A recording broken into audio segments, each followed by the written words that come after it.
Morning, everybody. Hi, Dan. How we doing? Hi, John. Good. Yourself? I am well. I Good. am well.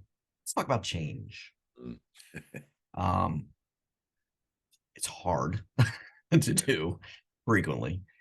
Most people do it when it's forced upon them Right. rather than when it's appropriate to do or most advantageous for them. But I want to go a little further. I want to go to that big change because I think a lot of companies and a lot of salespeople have really big opportunities if they can manage and understand big change, if that makes sense.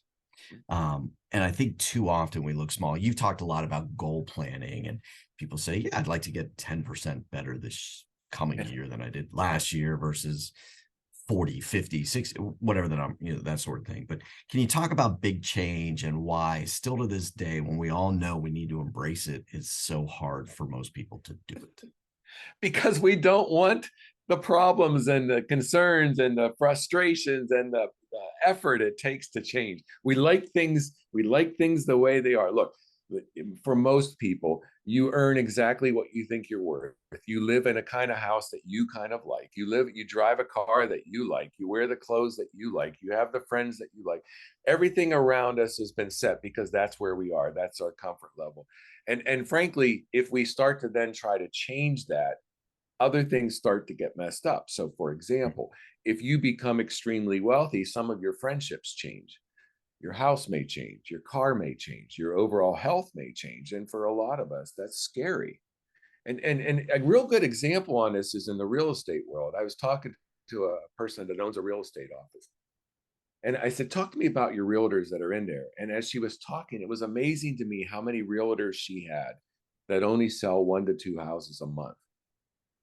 And I think, how can they sell such little house? She goes, it's a hobby for them. See, it gets them out of their home. They come to the Yep. office, they have coffee, they have donuts, they sit around and talk, and they sell 1 or 2 homes, and they're happy as can be. And isn't that a shame? I mean, if you really think about life, well, let's use this as an example. What would we tell our kids? Do we want to tell them, hey, just barely get by? Or do we want to tell them, reach for the stars, go after big dreams? We tell them that, but then we don't do it. Yeah. And so maybe it's time for us to sit back and go, what's a big dream for me to go after?